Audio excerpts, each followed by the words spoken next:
much for the introduction and also for the invitation for coming today to speak.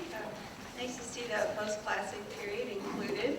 It's kind of the missing link between the classic period and the arrival of the Spaniards. So most of you know Mayapan was the last political capital of the lowland Maya area. It was founded just before AD 1200 and collapsed for its primary collapse was AD 1448, about 60 years before the first Spanish shipwreck victims floated to the Caribbean coast. There have been many projects in Mayapan. We've heard a lot about the Carnegie investigators, who after going to Piedras Negras and Copan, their last hurrah was at Mayapan, where they started the tradition of household and settlement archaeology and created one of the nicest, most complete, full maps of a city still in existence today.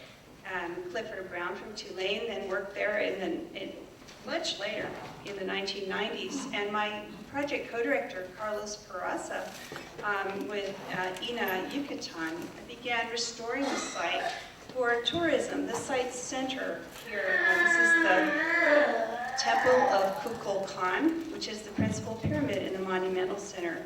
And before Carlos did this, Mayapan looked like a civilization in ruin, which is what it was described as for many years. The lower slide here shows the unconsolidated original pyramid explored by people like Brasseur de Port and Stevenson Catherwood and others. But after Carlos gave it a restorative facelift, people began to recognize that it was a beautiful and important city with many murals, some of which are still preserved and are being discovered today. And so, there's a lot of contradictions about Mayapan as the capital and the post-classic Maya civilization in general.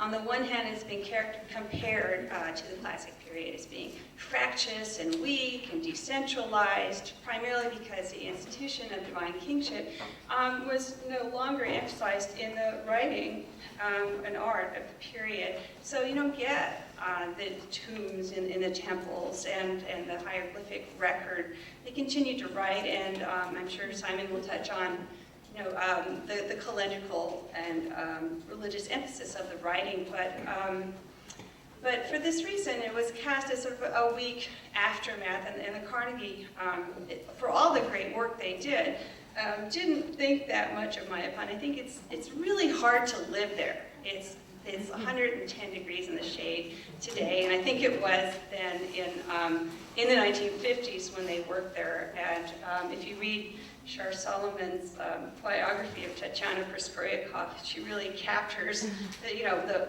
group mood. They were all in. By the time they got to Mayapan, it couldn't compare with the lush accommodations that they had in these earlier projects. And I think that they were looking for it to be a classic period center, and it wasn't. It was a post-classic city. So it's cast in sort of a negative light, or has been traditionally in the last 20 years. Most people know have changed their perspective.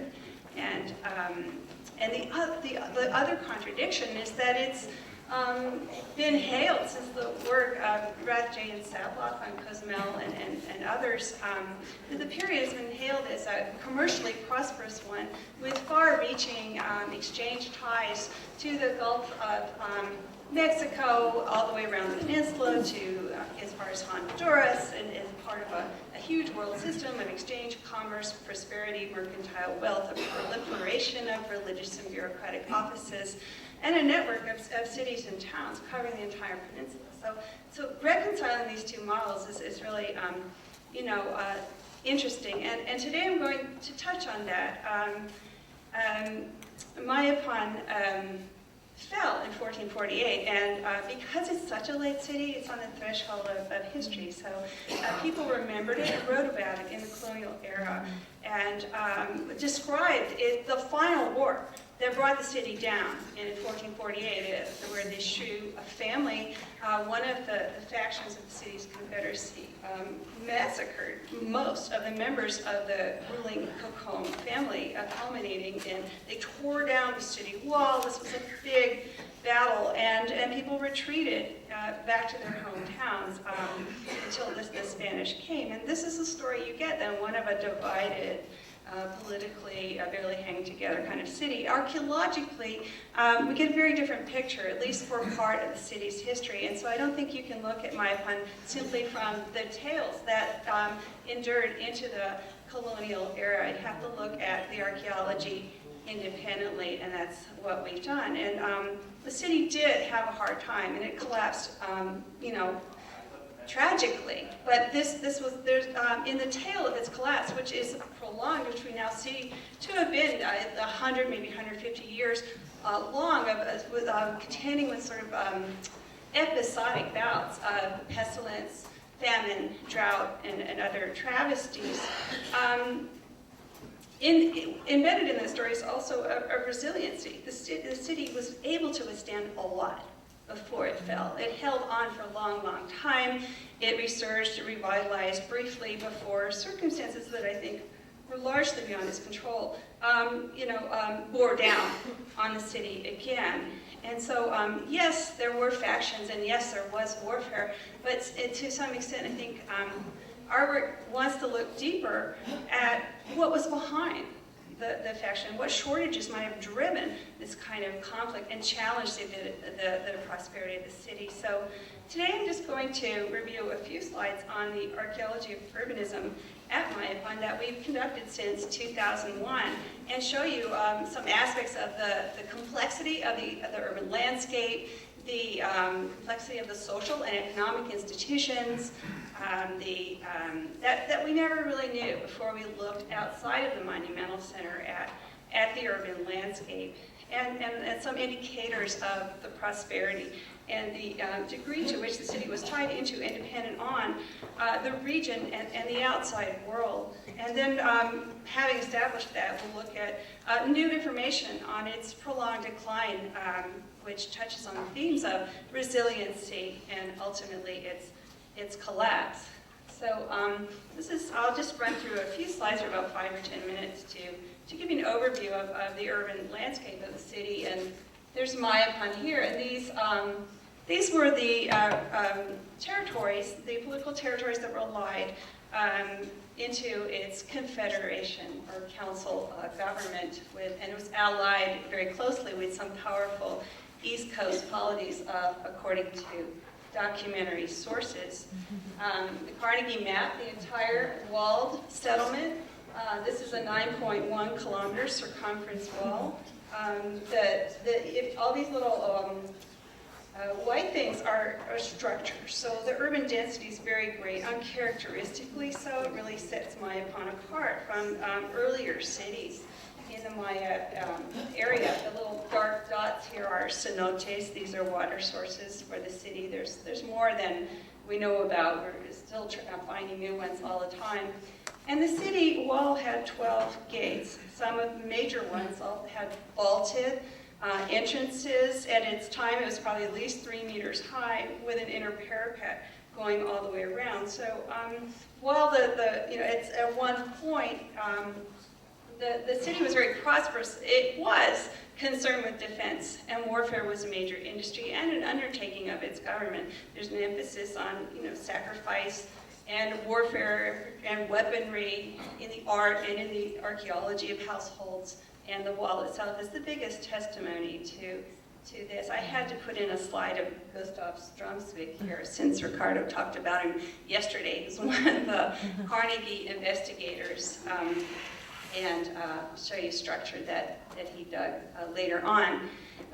William Bullard was another one who went out into this heavily forested, cactusy, tick-infested landscape of the city and mapped The stone walls, or house log walls, that encompass the majority of the residential compounds. And in some places, there are even independent streets and lanes. And these areas in color are where he went out and mapped these. He didn't map the whole city, but we get a lot of information from what he did do. We found these pencil drawings on the Mayapan map in the Peabody Museum of Harvard Archives, so it was quite a find. The little amoeba-looking gray blobs are the cleared farmers' milpa fields that my project mapped, which gave us full surface visibility. So these are our sampling areas, but Bullard has much higher quality data. Note that you can see some avenues, also cleared pathways through these dense mazeway of residential clusters, and big square gaps that have enabled us to identify features we believe to be marketplaces. One big one in particular. So the Carnegie map looks like this, and then when you add Bullard's data, you get a lot more resolution, which gives you a feeling for the density of this urban place and its neighborhoods. Thanks to Bullard's work, we were able to identify an area devoid of these house log walls with low-lying alignments on the surface, which I don't show here, but and also this odd, atypical for the entire site. There's only one of these massive platforms, 8 meters high. There's a human for scale. It's not a house. In Mayapan, you can see the walls and the benches and the rooms and everything else, and so it's an administrative feature linked to what we think is a market plaza.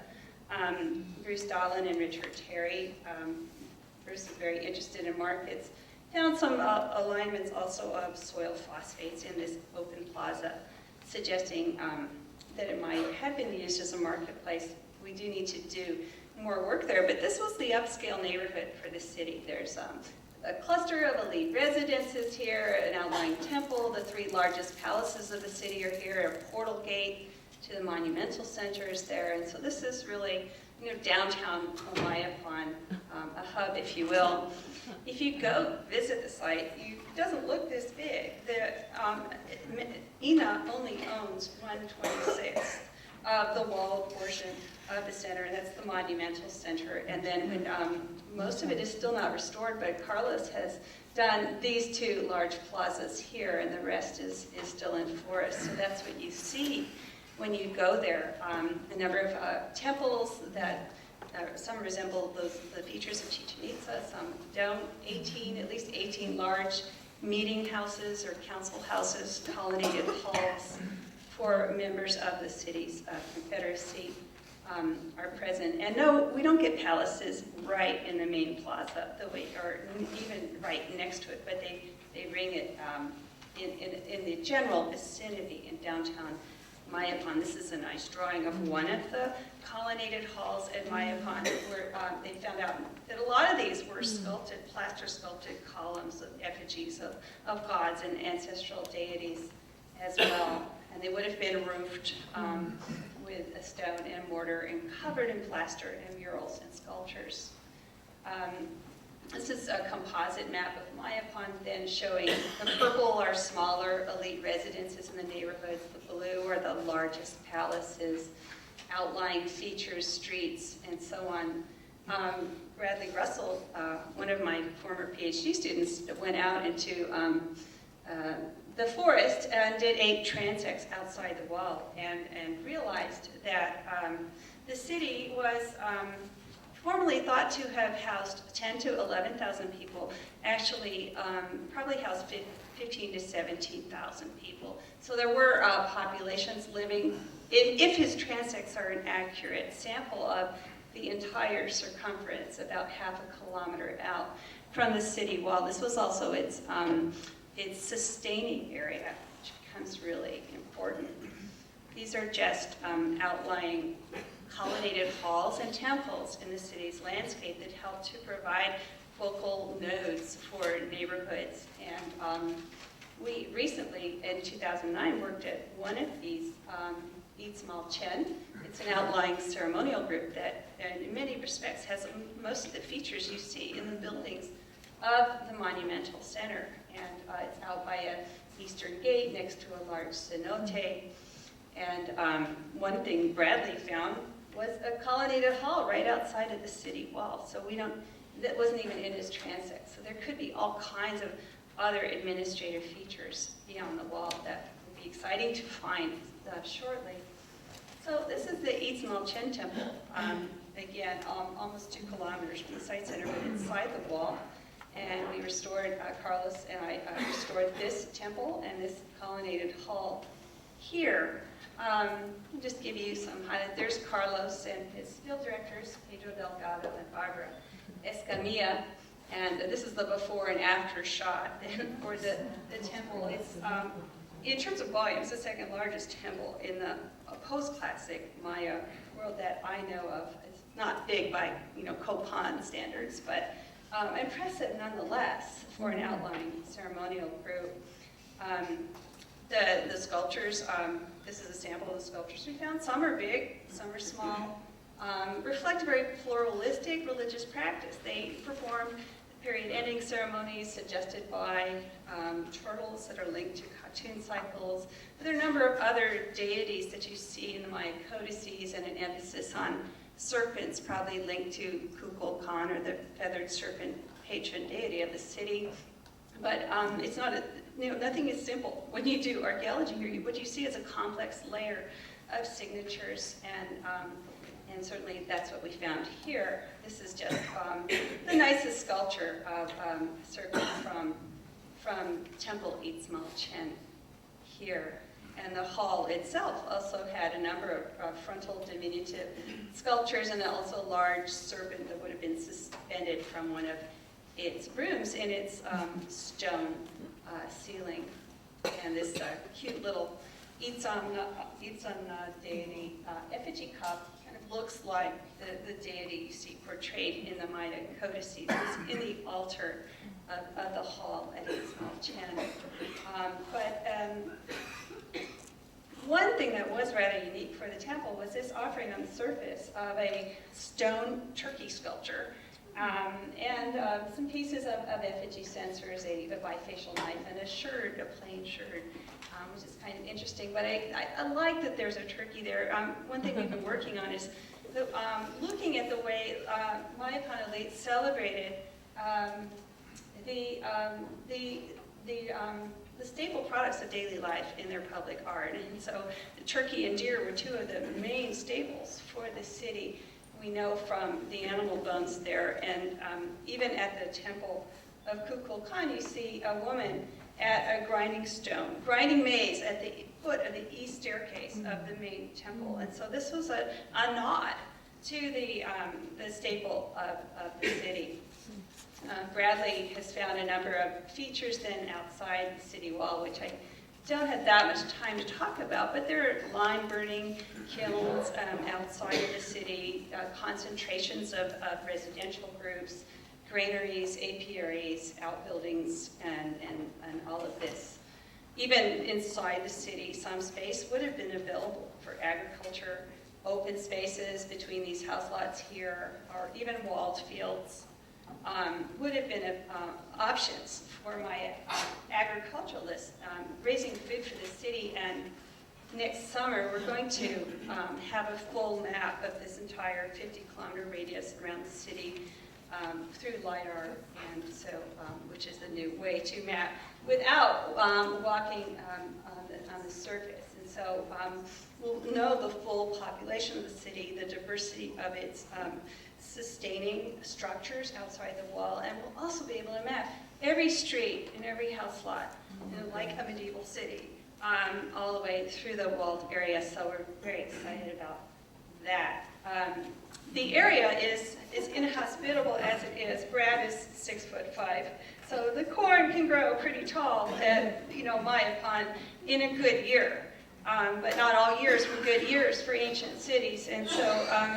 So one cannot discount the potential for a large agricultural staple crop to be grown in the vicinity of Mayapan, but I hope that this work with population and human ecology at the city will give us more precise information.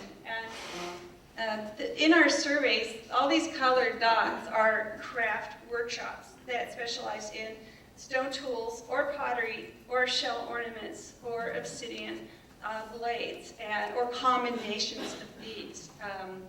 So maybe a third of the areas that we surveyed and surface collected showed craft workshops producing significantly high amounts of surplus products. So one thing we learned from this is the houses at Mayapan were not independent. They did not make what they needed and subsist that way. They relied on others probably for food and for craft goods.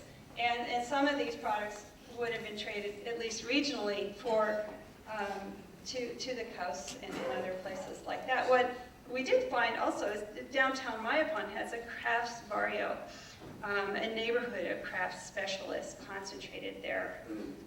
They'll show you in a minute.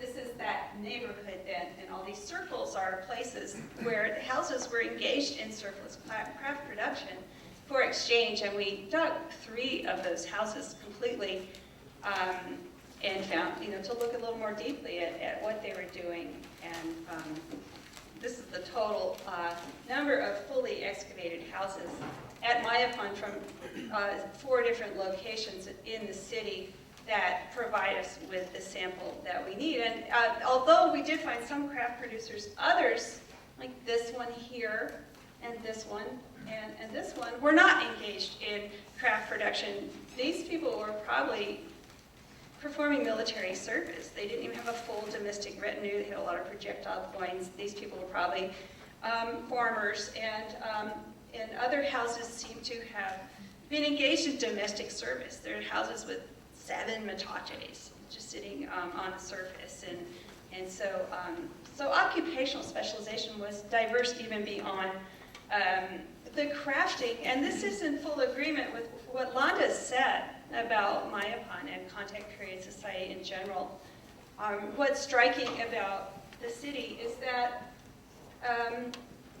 they relied on non-local materials for all of these industries. They could not work shell without importing it from the coast. And similarly, there's no local source of chalcedony or chert, so somewhere in Yucatan, they're bringing in prepared cores and concentrating on finishing stages. So they're creating valuable objects from raw materials in the way that many ancient cities did.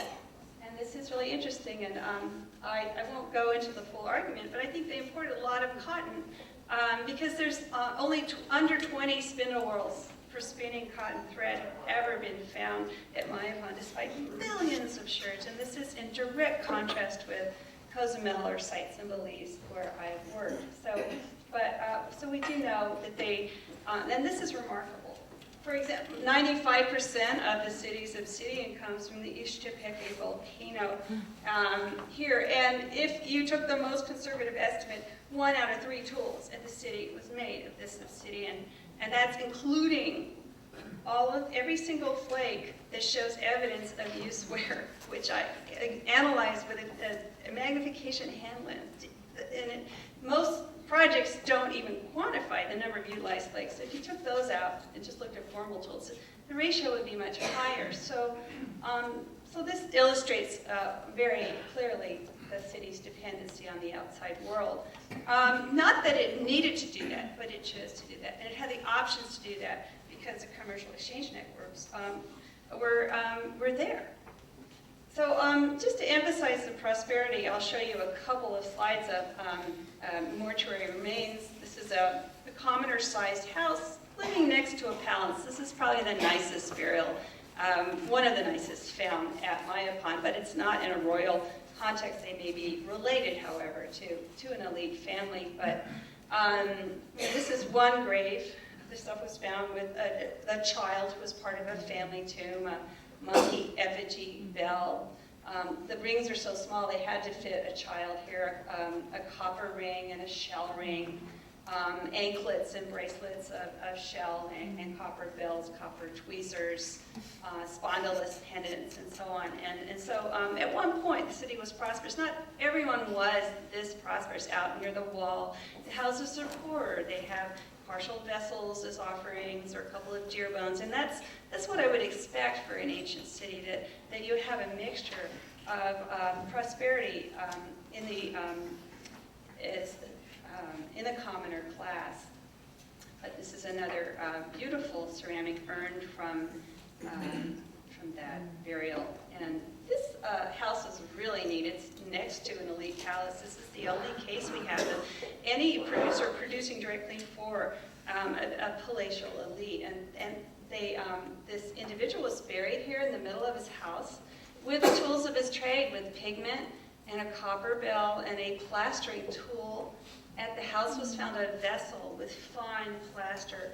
And what they were producing were these beautiful modeled and molded effigy censers that were in the images of the city's gods that were used by the priests and lords of the city for calendrical and other rituals. And not only that, but they're only specializing on the modeled part and molded part. They only were specializing on the faces. There's no, these are usually attached to a bucket for containing incense, but they specialized in the artisan part of it, the plastering of the faces and the painting of them, sort of mural style. And we know this from the number of molds, face molds found at this location. There's our own clay impression of one of these molds, and this is an example of a restored effigy censer from the site center. So this is what they were making. And we didn't have any whole ones, but we had all these molds from a single structure. So, and that's very much like what people have emphasized for the classic period palace artisans and so on.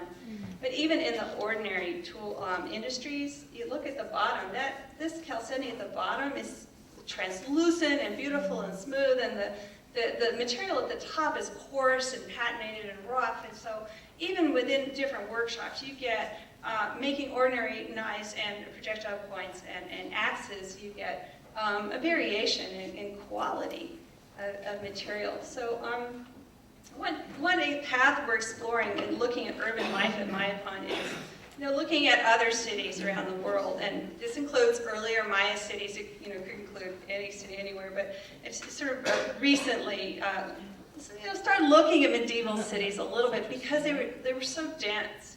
And also because some of them managed to survive plagues and famines, and that's interesting, and we know a lot about it from the historical record, and so I think they're interesting comparisons. On a general level for Mayapan, I'm not one to say all things were the same among these societies. The differences have long been advertised, but life in an ancient city was, there's a basis for comparing these walled, fortified settlements with multiple, churches or temples in their landscapes, and concentrations of artisans who relied on the outside world, or at least on the regional level, for raw materials essential to their industries, and contended always with the need to supply an urban population from an agrarian hinterland, usually the most immediate hinterland, but some importation of food when times were hard. And just to play around with this, Mayapan was 4.5 square kilometers, and few walled medieval cities were over 100 hectares. Mayapan's large by medieval standards, not as large as the largest, but the second category, only 1% of medieval cities were about this size, according to some books on the topic that I've read. But it wasn't as dense as medieval cities. There were about 33 people, more or less, per hectare compared to 110 in late medieval Europe. Nonetheless, that's anthropology. We make comparisons. And I won't, for time reasons, go through all of this list of, things that are worth comparing across the Atlantic. What I like about this comparison, though, is that they're contemporaries. These are 14th and 15th century cities existing at the same time. And also, the medieval ages has often been called, the Dark Ages, unjustly, they say now. And so, Mayapan shares that label with its medieval contemporaries. But the emphasis on commerce and markets and exchange as one of the key functions of cities, I think, is an interesting one in both places. So we started finding all these evidence of destruction at Mayapan, abandoned buildings and burning and pillage, and sort of the Carnegie Project. And we, like them, I thought, well, yeah, the city fell in a horrible war, that's what all this is about, and move on. But then we radiocarbon dated a couple of these deposits, and we're shocked to find that archaeology doesn't always agree with history. So these are two mass graves, one found originally by the Carnegie. Carlos went and found that it goes even more. It's in the Monumental Center, 30 centimeters below the surface. We found one at Chichen, and with smashed, mutilated, burned human remains, effigy sensors, projectile points. But the shocking part is that they don't date past, even with the long, 100-year-long spread of radiocarbon signatures, they don't go past 1400 AD. The city is supposed to have fallen between 1441 and 1461, mid-15th century, and here we have it not going past 1400 AD, so 50 years at the minimum before they were supposed to have happened. So this tells us there's a lot of violence going on in Mayapan that people didn't talk to Landa about, and that is interesting to us. And not only are there desecrated human remains, there are broken, smashed effigy incense burners as well. And when you look at the other data, this is the house we excavated. They smashed all of their vessels on a bench and burned offerings in a passageway. And the carbon from this burned offerings, again, does not go past 1400 AD. So one elite house is abandoned, ceremoniously abandoned by this time. Carlos found this small hall in the Monumental Center. The roof had been burned down on top, preserving all these vessels and this beautiful little jaguar effigy with a date on it that has Katun 3 Ahau, which is most probably this one, as Carlos and Susan Milbrath suggest, late 14th century. And so if Mayapan went on to the end in the mid-15th century, it did so with a burned building lying in the middle of its monumental center and a mass grave just below the surface. And so because we don't have the hieroglyphic history that the classic period has, we do have the chronicles, the books of the Chilam Balam, and a number of other sources that Ralph Royce pulled together, various relaciones. And they're notorious for not being reliable when it comes to time. Nonetheless, they're all we have. They talk about the Katun histories of Mayapan and other places, and so that's fine. But what we've done here is to take the archaeological data and just look to see how it might fit into the Katun histories for the city, because this is the scientific data and this is the mytho-historic data, and they correspond in an interesting way. The 14th century, then, there's supposed to be a period of terror and war, factionalism, revolution happening during, especially Katun's 7 and 5 Ahau and 9 Ahau here. So 1302 to 1362, and then this got resolved violently, and it was still an unstable period, going to 1382, but supposedly order was restored, and if this is right, then the city was resilient enough to come back together and restore order and endure to the mid-15th century, and that's interesting. So the Curtis et al.'s pollen core from Punta Laguna, they report that one of the driest periods in the 3,500-year sequence of this core occurs most probably in this time. Now these arrows show the full extent of the radiocarbon date ranges, and then what I've highlighted here or colored in are the most probable dates within that range. But if there's a war, there might have been a reason for it, some real environmental stress. The mass grave here could occur any time in this period in the Monumental Center. The mass grave at Chichen could also occur sometime in the 14th century. And then the abandonment of the house and the hall with the added 3 Ahau date suggests that there's a correspondence. It was a tumultuous time, and what is equally as interesting is this account of restoration. And what's also, even we found other deposits of ritual abandonment that don't necessarily imply violence. The temple at Chichen, all the red dots here show broken, smashed, carefully smashed censers which suggests the building was ritually terminated. None of them fit back together, so they broke them and they smashed them. They placed them on the building with precious greenstone, both on the temple and its associated hall. They're sort of matched sets of censer deposits. So sometime, this ceremonial group was ritually abandoned. Now we don't know exactly when that was, but it's interesting. So here's the ones from the hall. Then there were fewer. But I think they're contemporary because they each have this precious raw material of greenstone in them, and they're really analogous. There's at least 15 of them if you count the noses, which is one way to go about it. But I hope to revise that. So here's the period of proposed prosperity. The tail end of these mass graves, could date to here, but after that, things went south again. If you believe the chronicles, severe famine, cold, starvation, water shortages, and this is the time of the Kukulkan War, when the city is known to have been abandoned. Local droughts, maybe some preliminary events, the onset of the Little Ice Age. The Valley of Mexico had its own epic famine in the year 1454. And usually people thought the destruction and abandonment of buildings dated to this period, but now, it could have been then or before then. And Royce thought the Shue family might have lingered on at Mayapan after this, but then the hurricane of the four winds hit, it decimated the game, leveled the forest, leveled the tall buildings. And if that wasn't enough, a plague hit. They had their own pre-European plague, the blood vomit. Warfare followed that, which it usually does follow famine and disease.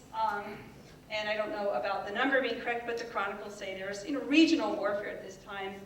And they finally established this rocky peace, and then European introduced smallpox, ravages the land. And so there really wasn't time here for a regional recovery, such as you might see medieval landscapes managed to do after the Black Death and the horrible famine of 1315 to 1317. So I think one reason the city fell was this conjunction of events in such rapid sequence. It was too fragile to sustain those. So the question remains open. The blue dates are destruction events that we have radiocarbon dated. The red stars are other radiocarbon dates to the 14th century.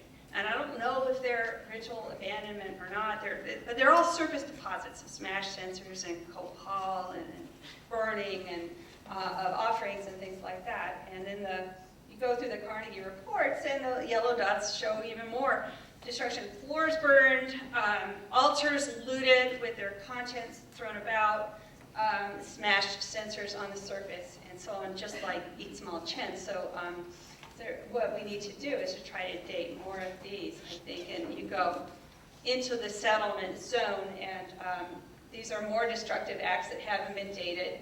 And then the two we have dated are 14th century, which is interesting. And as you take our whole sample, there's almost no 15th century radiocarbon dates. I don't doubt the city fell in the mid-15th century, but I think that the fall was a prolonged one and a cyclical one that the city contended with, which is interesting. So there's more work to be done. We need to establish the carrying capacity for the city, its good year economics, its bad year economics, and look at local effects of these travesties, these droughts, and to see if it's local, they had the option to exchange for food, perhaps. If it's regional, those options go down. And even the medieval, better known medieval cities were able to trade in times of famine, but most often those surpluses went right to the wealthy, to the detriment of starving agriculturalists. So it's not a complete option itself. We do have the testimony of Gaspar Antonio Chi, who spoke to Londa, said, all prices in the market remain the same except for maize, which rose in price when the crops failed. And this is very analogous to ancient commercial systems everywhere in the pre-industrial world. And so that is something we need to work on to further resolve this problem. But anyway, I think I'm running out of time, so I'll stop there and see if there are any questions. Thank you.